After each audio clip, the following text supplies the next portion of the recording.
You know what? Sometimes being last to the party is the best thing. What's going on, guys? I'm Aaron from PhoneDog.com, and we played around and worked with the AT&T and Sprint versions of the Galaxy S2. Well, now it's T-Mobile's turn. Here it is, T-Mobile's Galaxy S2, a little bit of a different design and a different processor as well, a dual-core 1.5 gigahertz Snapdragon S3 processor. So performance may be a little bit different on this device than it is on the Epic 4G Touch and on the Galaxy S2. So they've broken from the mold there, but otherwise still looks a lot like a Galaxy device. It has a 1,850 big milliamp hour battery, and it has an 8 megapixel camera, 1080p HD video recording, a front-facing camera, Android 2.3 and more, so it's definitely a feature-packed handset, and it's available now at T-Mobile for $230. Is this the one to get? Because it's going up against the HTC Amaze 4G, another awesome Android handset. It's a little bit more expensive, but has a nice build quality to it. Is this the one to get, or should you go with the Amaze, or maybe even something else on T-Mobile? We'll find out that and more in the review, but first, gotta give some love to my boys at Best Buy because they hook us up with phones just like this. I actually requested some Galaxy S2s, so be on the lookout for those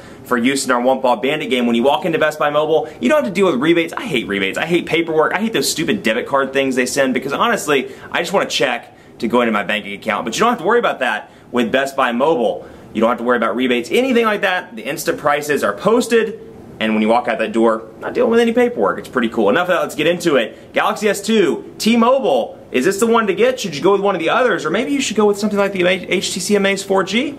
We'll find out in the review, which starts right now. So you know what, it's last of the party, but that doesn't always mean that it's not the best. What's going on, guys? Here it is, the T-Mobile Samsung Galaxy S2. It's coming to the carrier, actually available now for $229.99. So it's right there with the HTC Amaze 4G, which just came out also for $259.99. So a bunch of high-end awesome Android phones. And this is the third and final US version of the Galaxy S2 after AT&T Samsung Galaxy S2 and Sprint Samsung Epic 4G Touch. Now this one deviates from the actual original device as well. You can see here bigger display, just like the Epic 4G Touch. It has a 4.52-inch Super AMOLED display, whereas the international one had a 4.3-inch display, just like AT&T's version. So a little bit of a difference there, and the screen, the display and the chassis is a little bit different. Also, you can see 4 capacitive buttons down here. You can see on the back. The hump is still here, but it's all part of one battery door as opposed to kind of having the hump separate and the battery door starting here and going up. So some minor design differences. Also an improvement in the battery life department. It has a 1,850 milliamp hour battery. So it's 50 milliamp hours bigger than Sprint's Epic 4G Touch battery. So it does claim the prize of having the largest battery. Now that said, this device supports T-Mobile's HSPA Plus 42 megabits per second. Now in real life, you're never going to see those fast speeds, but you will see speeds somewhere between 5 and 12 megabits per second pretty regularly. I can say since using this, I've been seeing speeds both in San Diego and here in the Charlotte metro area between about 4 megabits per second with heavy traffic all the way up to about 12 megabits per second in perfect areas. So definitely some fast internet speeds there, but just to walk through some of the specs, here's a big difference on this device. It is not using Samsung's Exynos processor. This one ventures off because the Exynos processor, they were having some issues with compatibility on this device, and so they included a 1.5 gigahertz Snapdragon dual-core processors, an S3 Snapdragon. So a different processor as well. Same 8 megapixel camera with a flash, although it looks a little bit different on the back. Android 2.3 with Samsung's TouchWiz 4.0. Now the interesting thing is, and the thing everybody wondered is, well, the Snapdragon processor, even though it's a faster clock speed, 1.5 as opposed to 1.2, will it compete with Samsung's Exynos processor, which has just won rave awards and has been reviewed and had some great positive reviews in the media? You know what I'm going to tell you? I'm going to spoil this a little bit. Even though with a faster clock speed, I do notice a little bit of lag on this one as opposed to the Epic 4G Touch and the Galaxy S2. Now the average user is never going to notice this. You can see here scrolling from side to side, you can see that there's really no deviation. If you give me 1 second here so I can get these out, I'll show you exactly what I mean. Pull these away here.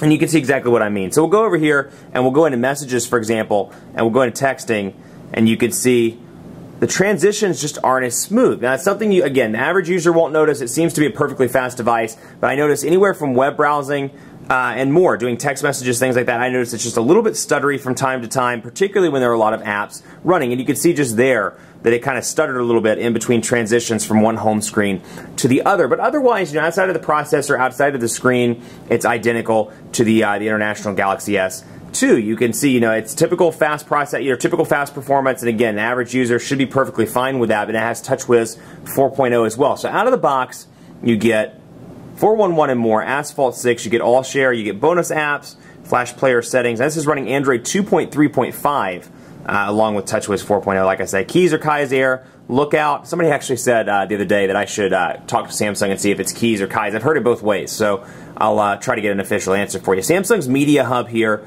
More for me. T-Mobile's My Account, My Device. Netflix pre-installed. Quite a bit of bloatware and just additional applications. You can see T-Mobile Name ID, T-Mobile TV, and then quick video chat, visual voicemail, and Zenio Reader. So you get quite a few applications out of the box. So you get some T-Mobile stuff there, and then you have 7 home screens from side to side, just like the others. And it looks like we have a bunch of programs open. So you can see here is the task manager. You know, Samsung, HTC, and Motorola have been very good about installing built-in task killers, so you don't have to download third-party solutions like Advanced Task Killer from the Android market. So all I have to do is exit all those, and we are out of those programs and ready to go. So typical TouchWiz 4.0 format. It's funny, if you've worked with something like the Droid Charge and Fuse 4G or any of these older Samsung devices that were running TouchWiz and you didn't like it, take a look at the Galaxy S2 series, because it's a huge revision from previous Samsung devices. You can see here, and I'll show you, it's just much faster, much more optimized for Android, and you can see quick and easy transitions, and the widgets look great. You can see here's a weather and a clock widget, for example. And let's roll through some of these and take a look. So not only do you get this nice custom add to home kind of menu down here at the bottom, as opposed to the typical blocky Android one that pops up, but you get the ability to scroll between your 7 home screens while you're waiting. So let's go all the way over here, let's say to this one. We're going to add some widgets, and you see they pop up down here. Now what I like is just all the little creativity elements that went into this. For example, when you scroll from side to side, you can see the widgets kind of shift like a bookshelf would, or like, that's pretty much the best example I can come up with, like a bookshelf, and you can see some of the widgets. So you get quite a few widgets out of the box now. You get a ton of date options, a ton of clock options. You get Buddies Now, bookmarks, you get AP Mobile, Application Monitor, which is what you saw over there that was with the 3, and we just canceled out the apps on. You get AccuWeather and Agenda, and you get, of course, the typical Google stuff. I have voice installed. So news and weather on there as well. And then traffic, Twitter, Weather Channel, some stuff I've downloaded, AccuWeather again. And actually, I'm just scrolling back through that list. But let's jump out of that, and I want to show you something else that I really like. And this is something I constantly praise Motorola for. Now, the widgets are customizable. So let's say you're in an area like, let's say this. You have a really tight spot here. You want to maximize the use of widgets on the screen. You can do so now with most of the widgets on TouchWiz. They're customizable, so you can make them your own. You can make them like this. However you want to. You can put 2 new widgets down here and customize to your heart's content. So I like that, because while HTC Sense has some beautiful widgets, they're also very big. And so, you look at the big widgets and you're like, okay, you have these little small spaces like this. None of HTC's widgets are going to fit in there. So this is a nice touch, a nice addition to TouchWiz 4.0, and it's great to see it on the device. Let's take a look at messaging. I'm going to jump in here. And you just saw what I mean there, that little bit of lag, and again, not noticeable to the average consumer, but after you've worked with, and if you've watched my videos on the Epic 4G Touch, on the International Galaxy S2, or on AT&T's Galaxy S2, those things don't exist with the Exynos processor. Very rarely do they happen. So let's go in here into the new message, and first of all, to show you, you get 2 keypads on the T-Mobile version. You get Samsung's keypad, and you get swipe, and we'll cancel out of that and go back here and say, the Quick Brown Fox wishes UPS hadn't lost his Verizon iPhone 4S. Yes, friends, I ordered, well, I should say the Quick Brown Fox, ordered an iPhone 4S for use on the site so we could do an unboxing today, and UPS lost it. So, waiting to get another one. Thanks to a great friend that I know. Sprint one is on the way. But you can see here, pretty quick and easy to type on it. Because it has a 4.52-inch display, when you type in landscape mode, it's going to be much easier to type. So somebody with large thumbs, or somebody that has a hard time typing on a touchscreen display, is going to find a lot to like on this device, both in portrait and in landscape. Now, Samsung's keypad isn't my favorite, but that said, you can download quite a few from the Android market. You can download Gingerbread's keyboard, you can download SwiftKey, and a couple of different free and, paid options, but still stuff that's under $5 as well. But you've got that, you have swipe if that's your thing, but you can just see that the interface itself in comparison to TouchWiz 3.0 is substantially different here. So let's go from that, and you can see here messaging is a little bit different. Now, one thing actually before we go into the web browsing, I want to show you this as well. If you remember on the international version, just below font size, you have the option to change those text bubbles. You can make them different colors.